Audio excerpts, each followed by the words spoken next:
Hello, everyone. It's Shane Kanto, your Wasteland review, and welcome to Wasteland Talks, my weekly talk show where I talk about whatever the hell I want. And this week we're doing a classic review with my buddy Adam. Adam, what movie are we talking about? Well, we're talking about whatever the hell I want. Brazil. From Exactly. Terry Gilliam. Do Terry Gilliam classic. Yeah, Brazil. Which you, I only do, found out. huh? Sorry, I was going to say I only found out yesterday why it's even called Brazil. Because you watch this movie, you go, "Why is this called Brazil?" But yeah, it's because of the song, apparently. Yeah, that song that keeps Mm. playing through all like his dream sequences and stuff like that. Mm. But yeah, do you work in bureaucracy? Do you live a mundane life and dream of something better? So does Jonathan Price in Brazil. Mr. Lowry? I thought you were describing me then, because that's exactly me as well. But Huh, this coincidence. film is peak mixture of just this escape from reality, what's real, what's not real filmmaking that Terry Gilliam has made such a great career out of. And Mhm. the most mundane, drab, soul sucking, bureaucratic representation ever put on film. Yeah, absolutely. Like this and I don't know. Office Space. Joe versus the Volcano does it very well, to be Okay. honest, at the beginning. Joe versus the Volcano is, yeah, loved it for that. Yeah, sorry. And just I guess to start off, but Adam, why'd you want to talk about this particular film? Well, as we've discussed before in a previous video, Terry Gilliam is one of my all-time favorite directors, and Brazil was something of his I'd only seen the once, and I wanted, well, it was good to have an excuse to watch it again. Um, and watching it just yesterday and having it fresh-ish in my mind, even despite my bad memory. It actually went up my rankings on my Terry Gilliam list. I'll put it up to actually my second favorite film of his because I had this whole new appreciation for it. Um, Right behind 12 yes, Monkeys. that's yes, yeah, right next to 12 Monkeys. It's still 12 Monkeys is still miles ahead of it for some reason, but yeah. But that's why I wanted to talk about it. Yeah, long story short. It's such a fascinating film because it does balance these incredible, crazy, over the top dream sequences with giant samurai and creepy baby face things that Yeah, will haunt your nightmares for forever. yeah, yeah, And like this crazy like flying suit with metal wings and everything. And then the gray, drab, just bureaucracy of this world. And yep, Sam Lowry doesn't want to progress. He doesn't want to advance. He just enjoys daydreaming and being a big fish in a little pond because let's be yes, frank, his boss couldn't do anything without him. And honestly, Ian Holm, who I love Ian Holm, who is yeah, a frequent collaborator with Terry Gilliam, no, playing one of my favorite Napoleons in film in Time Bandits. yes, But just this whole entire world is fascinating. The production design is yeah, amazing. yeah, Like incredible. using there's such dark humor with Oh, like somebody it's gets the taken out of darkest. their home and like everybody's coming in like a wrecking ball with machine guns and everything, Yeah, and the yeah, guy's trying to fill the hole left yeah. behind and measure it perfectly, so then it just bloop, just plops He right falls through. Just straight like, through. well, we'll have somebody else fix that, fill out this form, and that form, and Yeah, that form. You need to take this form to this place first to get the stamped, 27 bring it strokes back to V. this place so you can get stamped and then bring it back to us. And having just I just watched the new season 2 premiere of Loki, which just came out on Disney Okay. Plus. Loki pulls so much from Brazil in terms of like Is just that the right? insane bureaucracy that is the TVA in it. Okay. That's The interesting. Yeah, the Benson and Moorhead and Waldron who've made the show, it's like you could tell have definitely watched the Terry Gilliam films. Nice. Nice. Pretty obvious. But Jonathan Price, another frequent collaborator with Terry Gilliam, Yeah. Yeah. is just so it's so interesting because like he's such an every guy who just doesn't want to deal with the BS of like I don't want to try I just want to No, get he by. just wants to exist. He's happy Yep. with his daydreams and yeah, Mhm. his dreams of freedom and getting out of there. But yeah, he's like, no, I don't want to. I don't want more responsibility. And then it's like I feel like he'd be like a bit incelly today, where he's just like completely obsessed with like I need to be with this woman and will not stop at anything. It's just like you Yeah, literally just saw her once. yeah, yeah, and, and the crazy thing is, it's like, at what point does this all like because like what is real and what is just in his head? And that's where this film gets so interesting as it keeps going on yeah, and getting crazier and crazier. yeah. True, it does. Yeah, no, I didn't have anything to add to that. Sorry, but I was just agreeing. It's all good, but I guess what are some of the things that really stick out about the film to you?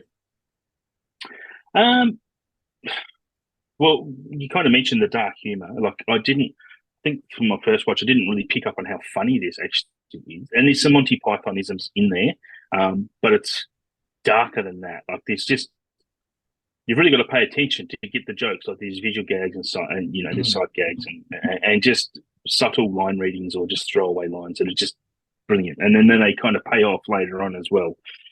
Again, this, like you said, the production design is just the whole, which is just world building stuff, is just Mhm. phenomenal. It's dark, it's dingy. Um, Sorry, is that what we're talking about? Just was a plot point we're talking about, or just general? What did I Just like? general thoughts, like some of the things that Yeah, really stood out to you about the sorry, film. I just get lost in my own brain sometimes. Sorry. I think the You really satire are is Sam Lowry, aren't you? today. Today I am, man. I'm just so tired. And Sorry. with my Um, mustache, I can be Harry Tuttle. yeah, Tuttle Buttle. Oh, look, I actually read some IMDb trivia about this film. Yeah, Mhm. but we might get into those points a bit later when we're talking about stuff. But I like the subplots in this film. Like there's the plastic surgery, the entire plastic surgery arc subplot is so it's so unnecessary, but it's necessary to just to make this film what it is. And then there's another one. Yeah, yeah. Just Jim Broadbent on the sly. Like Yeah, I'm a big fan of Jim Broadbent. like He's just he so good. pops up as a game show host in Time Bandits, and then pops up Right. as a surgeon in this. And it's just Yeah, like yeah. little tiny roles, and he stands out, and he He makes does an stand out. Yeah. Well, and Tony Danza's mum from who's the boss, Mona. I can't remember her actual the woman's full name. The Yeah, the subplots. There's another subplot too. And honestly, sorry, I'm tired and I haven't written this down. Um, doesn't matter. But the whole thing with Robert De Niro is kind of strange, right? Like, right. because he's Tuttle, Yeah, but they but then accidentally killed Buttle. yeah, and they killed this poor guy. The whole stuff of the information retrieval and information dispensing, and there's another one. That's just that It's bureaucracy is so just Orwellian with like the names yeah, of yes, things. It's just like yeah, data retrieval. You mean like torture and murder department? yeah, yeah. Like, Well, that's funny you bring that up about Orwell because he actually wanted to call the film 1984 and a half, apparently, but they wouldn't let him because 1984 was being made. They that would wouldn't have let him been do it. great. Yeah, yeah, yeah. So there's been these lot of influences there from 1984. Yeah. And just like it's so weird that they got Robert De Niro to pop up in this movie for like 10 minutes, probably total screen Well, time. yeah, well, this is what I meant when I was talking reading about this IMDb trivia. He actually wanted to play Sam. He wanted to be the main character. Um, but I don't think Gilliam wanted him. And when they did bring him in, because he was making another film maybe, and he was contracted to that, but they were able to bring him in for little bits for 2 weeks. Maybe it was the And mission around that time. Maybe. yeah, maybe. But apparently the crew, Gilliam, they hated him. They reckon he was a pain in the ass because the way Gilliam films, he has 2 or 3 takes and that's it. But De Niro wanted to do 25 takes on everything. Yeah. So it took them 2 weeks to film what should have taken 1 week apparently for De Uh, Niro. Yeah, he was just a real pain in their ass apparently. Like he blew everything out of them. and he's a major character, but he's not in it that much either, right? Like you said, he's only in it for 10 No, minutes. But it's I don't know why this was the first one that popped in my head, but it's like the True Grit situation with Cheney, where like he's talked about the whole entire movie, yes, but like he's yeah, only yeah, in it for like 15 minutes at the end of the movie. yeah, And yeah, it's like Tuttle is like this terrorist who like he's just yep, an electrician like, going yeah. around and like not following codes. Oh He's my not filling god. out the form. Yeah. Bob Hoskins Oh and yeah, his another damn yeah, hat. yeah. The brim on his hat's like this. Oh Just my sneaks in god. Bob Hoskins as well. Yeah. Him and I'm trying to see who the other actor who plays the other electrician with him. I don't remember what the It character's doesn't. name is, but like just the two of them are so quirky and weird. And like Bob Hoskins leaves such an impression in this movie, despite being in it for like also only like 10 minutes. Yeah, yeah, he does. Uh, we haven't even spoken about Michael Palin either. Oh, Who? I was Oh, you're saving saving that one up? my Okay, fair enough. favorite Monty Python actor in my back pocket there. Yeah, same. Ditto. If he pops up in anything, you have my attention. And Yeah. because he has that affect about him that's like I feel like out of all the Monty Python crew, he seems like he could be the most normal and kind and just like, hi, I'm a nice guy. And then he's standing there with blood all over his hands, and you're just like, um, what was he doing? Like you see him as like, oh, Sam, how are you? And then the next time you see him, he's covered in blood, casually, just like, Yeah, yeah. what's this guy do He at the he information retrieval? just finished killing a dude, and then hands him a Christmas present. Yeah. Oh He yeah, actually is he retrieves souls, apparently. yeah, That's what's yeah, really yeah. retrieving in data retrieval. Does that make this a Christmas movie? Sorry to throw that I left think it field. is. Honestly, there's a lot of Christmas elements in this movie. I'm just like, There are, this is right? like oddly at Christmas. And like, Yeah, it has that weird vibe of like there's jingle bells at times and stuff like that. I'm like, I guess it yeah. works. I'd They have the include it. store. I'm much more of a loose definer of Christmas movies than many Yeah, people. I'm not. I'm And not. I fought, I'll die on a hill to say Die Hard is on the Christmas movie. There's no way. but like Anyway, this is certainly takes place around Christmas. And there's definitely moments that it feel does. very Christmassy. What's her Jill does wrap herself up for him at Yeah, the yeah. end. Oh yeah. What? So Which like that's the point in this film where it goes to a whole other place. The the interrogation room or state, mm, depending on how you define this giant, yeah, yeah, is such a genius like set design and the way they shoot it in like I just love that shot of like the looking over the shoulder with like the baby mask on of yeah, Michael yeah, yeah, Palin, and it's yeah. just like this is so uncomfortable, and I hate it, It's but I can't look exactly, yep, away. exactly that, right? Yeah, because it's so creepy and so perfect. It's like, surely that's where they got the idea for Doctor X, Professor X's room from, right? In X Men, Oh, like from this, they have Cerebro. to have. Yeah, Cerebro, is it? It's interesting. That's interesting. Like the design they specifically use in like the Yeah, X just Men this films. big, vast space with just a little platform in the middle of it. Yeah, like, That's interesting. I'm kind of interested in looking up the production designer of X-Men and seeing like potential his influences there. But influence. like it's such a memorable set piece too. Mm, And then of mm. course, because I don't know about you, but I've only seen the Terry Gilliam cut of this. I have not Same. Yeah, seen yeah. the theatrical release with a hey happy ending. This movie does not feel That's right with a happy ending. hell no. That's one of the stuff I was reading in the trivia about the fight he used to have with he was having with Sid Sheinberg. there's some really interesting stuff in there about how he got this film released the way he wanted it to be released. Mhm. Yeah, I yeah. feel like I feel like Terry Gilliam can't work for a studio. No, It's like I don't feel like no. any movie he's gonna make, like Fisher King is probably his most accessible movie. And He even doesn't make that's happy weird. endings. It's as simple as that. He doesn't make happy endings, really, does he? Like, it's No. just, and that I think that's why I love him because he goes against the grain. Well, yeah, he does not give a crap about what No, anybody has to say about his art, his filmmaking, and it's an unrelenting vision of an artist on screen. And that's one of the things yeah, that I love most about, like, I know Taika Waititi is remaking Time Bandits, yes, him and and Jermaine, yeah, it'll be interesting because, like, I would find it hard to adapt, like, remake any Terry Gilliam project, because, like, are you gonna if come even anyone's, close to being as inventive and imaginative with everything?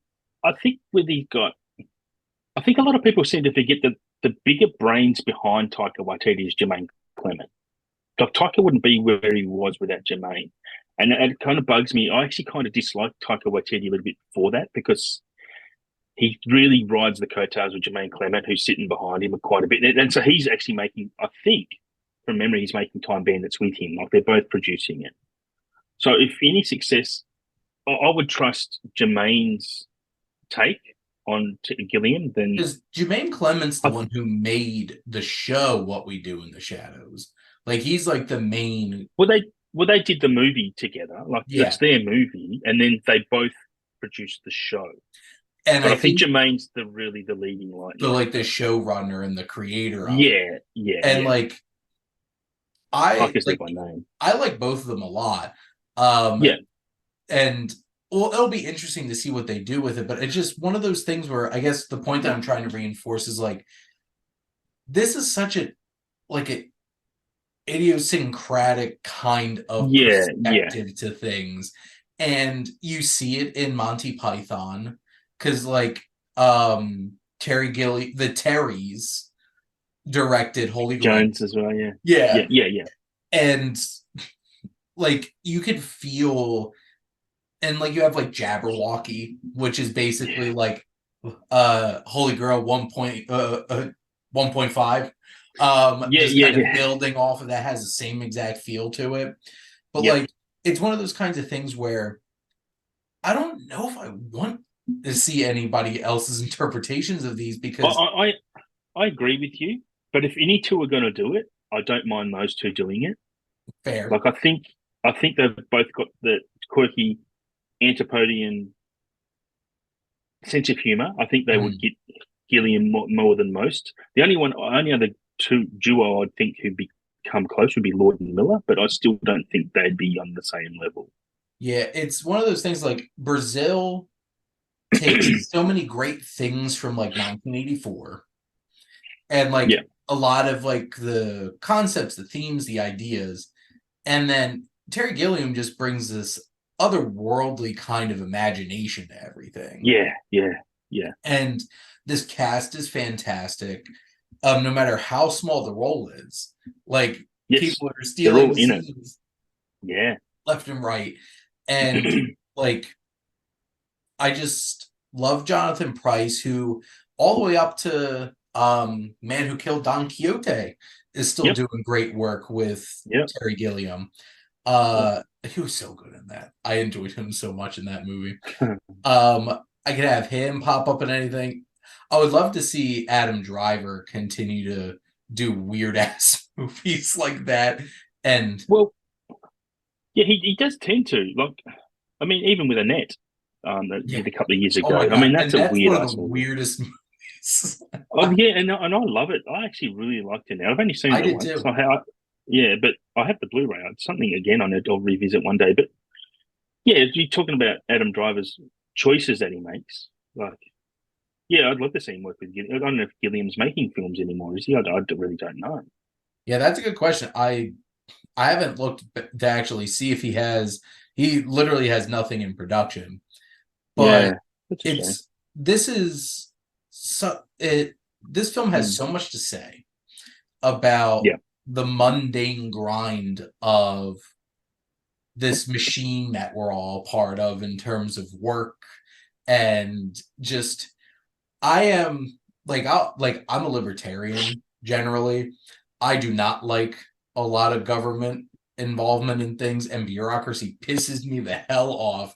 Yep. Because Yep. I also teach operations management and efficiencies, and it's just like bureaucracy, especially this bureaucracy, is the least efficient thing I've seen in my whole entire life. Do you And know the ironic thing about I work in the government. The ironic thing is that my job is I'm in business improvement, so to try and make other areas more efficient. yeah, It's it can be a hell of a task sometimes. I'll tell would you you that. have a field day showing up to these departments and trying to get them to be more efficient? I'm going through hell at the moment, in particular. I It's can't too close elaborate. to home. It's Um, too close to home. Yeah. there's so many great gags too, like the shared desk is one of the most genius physical gags of the two of them just like pulling the desk Yeah, back and forth. yeah, Oh through my the god, wall. Yeah. through the wall and everything. Oh, And like just weird moments of like him finding these like armed to the T soldier looking guys singing Christmas carols yeah. and like practicing the Christmas carols and everything. There's there's so many great fine touches in this Mhm. movie. Like, And it comes to such like the actual ending of this is one of the most impactful, like punches to the face kind of yeah, endings you're going to find in any film. And it it's a is, La La Land ending. I mean, we were just speaking about. yeah, Like, honestly, it is. It yeah, has the same basic structure. it's a dream sequence followed by the truth. Yeah. And the It's truth sucks. the truth It sucks. sucks. Absolutely, yeah, yeah. And it's kind of like it is a punch in the face. It's just like, oh shit, is that Yep. what's going on? Yeah, yeah, And I feel like the ending works so much better than like a happier ending because yeah, yeah. Terry Absolutely. Gilliam's not about trying to make you feel good at the end. He's trying to make you feel No, something at the end something. Yeah, yeah. and think about something. Well, I And think he's trying to make you feel something through the entire thing. well, Like, that yeah, like he's trying to help you realize like the absurdity of yeah, society and the rules that we make and yep, the even when society makes a round shape to go into a round hole still doesn't yeah. fit right. No, no. Just like that particular moment. Yeah, exactly. Yeah, yeah, that's a really good metaphor. Yeah, I think. I mean, just thinking about Gilliam's intent is the way he wants people to walk out of the theater, like Mhm. not feeling so great about what they just saw, because that's life, right? Like life isn't a happy ending, and I think that's. I don't know. People go to watch a film for different reasons, but yeah, for this, it's for Gilliam. If you want happy endings, don't watch Gilliam. Honestly, just yeah, Like the closest, well, the only one that you're going to get a real happy ending is Fisher King. And boy, is that ride that you take not happy. yeah, yeah, Just be yeah. prepared. It's brutal, but it's one of those kinds of things where, like, my mom's one of those people. If a movie doesn't have a happy, clear ending, she's not happy. And I'm the kind Yeah. of person that, like, I want to watch a film that's true to itself. Yes, Like, if a exactly. film has built Yeah, up a good heart and built up to a point where we need to have that payoff at the end and feel good about it, and it mm. doesn't do that and just Yeah, doesn't do that for the sake of it, that's not good. yeah. No, A film like this coming in with just a random happy ending just doesn't feel it right. wouldn't doesn't suit. No, because No, the entire tone of the film is that it doesn't have a good heart. This film, it's no, quite cynical and bitter, and yeah, it it's certainly not that. is. Yeah, yeah, And and like our that's the ending you need protagonist for a film like that. is an underachiever. He's lazy. He's Yeah, yeah, obsessive. And like yes, Sam's not somebody like we want to be. no, And no, it's one of those kinds of things where like the film comes for him at the end, and you're just like, Yeah, you lived a life that was like not yeah, great, and you yeah. know what? In the end, life got you. Well, I think it's more about the bureaucracy got him. Like he broke the rules, and the Yeah. bureaucracy is always going to win. It's going to win no matter what. Like he did, he tried to usurp it and tried to play the game the system. Hmm. Not going to work because they have the numbers. They're always going to have, they're always going to win because they have the numbers to beat you. Fought the bar, and the bar won. Yeah, That's exactly what that's happened. exactly. Yeah, Or exactly. in today's language, he f around and found out. He found out. Yeah, yeah. Fooled around. He fooled around and found out. Sure did. But I guess, Adam, what do you have anything else that you wanted to add? Only look honestly, if you're watching this and haven't seen the film, I highly recommend it. Just go and watch it and take into account what we've said. Is that don't expect to walk out of this all cheery and happy. Not that you're going to be miserable or depressed, but it's just a fantastic film that will. Yeah, it's just a great one to study. Honestly, yeah. I'll take you to some places. But yeah, I plan on getting the upgrading and getting me the Criterion collection of this. Because Oh, is right there a now, 4K? like my DVD, I put it on my 4K TV, and it was like this on like the TV. I'm like, I think I need to upgrade Yeah, this. mate, you got to stop buying DVDs. Just go Blu-ray or higher. Like Well, DVDs, I think I've had this Brazil DVD for like 8 years. a long time. So Okay. the TVs have evolved faster than my DVDs will keep up with. But Adam, thank you so much for coming on and chatting some Terry Gilliam and Brazil. Anytime. I love it. Thank you. Thanks for having me. And thank all of you out there for always tuning in and supporting your Wasteland Reviewer.